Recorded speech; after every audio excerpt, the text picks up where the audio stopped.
मस्त ठोकावी मांडी आणि वर न्यावी बाही, अहो चवीने खाणं सुद्धा काही खायचं काम नाही. सर्वप्रथम वाढलेल्या पानाकडे असं डोळे भरून बघावं, वदनी कवल म्हणावं आणि यज्ञकर्माला लागावं. आता ज्याच्यापासून सुरू होतं हे वाढलेलं पान, पदार्थ करा कुठलाही, याला विशेष असतो मान. अंदाजाने वापरावं लागतं, चिमूट चिमूट नीट. असं जरा डावीकडे असतं बघा पानामध्ये मीठ. तिथून पुढे सरकलात की टप्पा चमचमीतपणाचा, जिथे असतं लोणचं, चटणी, मिरचीचा ठेचा. कितीही पथ्य असलं तरी हे खावंसं वाटतंच आणि भल्या भल्या खडकांच्या तोंडाला इथे पाणी सुटतंच. चटण्या म्हणाल तर जवस, कारळ, लसूण, शेंगदाणा, आंबा लिंबाच्या लोणच्याचा चाटावा चवदार बाणा. हा ठेचा आयुष्यात जेवढ्या खाल अनुभवाची साठवण होते, पण ताटातला पोटात जास्त गेला की सकाळी मात्र आठवण होते. क्या बात आहे. आता जिच्यासाठी चाले सगळा प्रपंच, धंदा, नोकरी, पानाच्या अगदी मधोमध ती पोळी आणि भाकरी.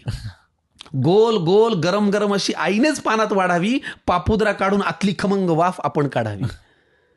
मग मनसोक्त जेवणाऱ्यांना मुळी नसतं डाएटचं कारण इथून पुढे येतं पानात ते चिंच गुळाचं वरण. मग बाजूला कोण आहे याची चिंता आपण का करावी, अशी वरणात पोळीत कुस करावी आणि फुरकी मारावी. किती छान. याशिवाय हे बिचारं पोट काय दुसरं मागतं. हा पण चांगली भाजी करायला मात्र कौशल्यपणाला लागतं. चिरलेली, निवडलेली, वाफवलेली किंवा भरलेली. काहींच्या घरी तीही पण असते हो, कालची थोडी उरलेली. उगाच जास्त क्रेडिट त्या कोंबडी बोकडांना गेलंय. या भाज्यांनी आपलं जगणं सांगतो खरं समृद्ध केलंय.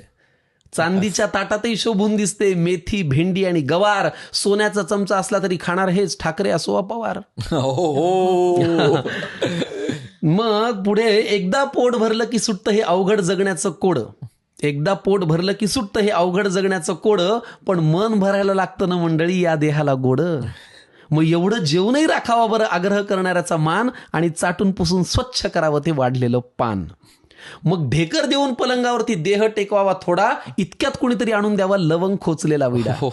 हेच ते वैभव आहे ज्यासाठी सगळे कष्ट करतो, पण समोर आल्यावर मात्र न जेवता फक्त पोट भरतो. त्यामुळे हे रक्त पिणारं यंत्र तुमचं जरा बाजूला ठेवत जा आणि पानावर जेव्हा बसाल ना मंडळी तेव्हा मन लावून जेवत जा. मग 5वर पंखा करून झोपण्याचं सुख असं सांगून थोडंच कळावं.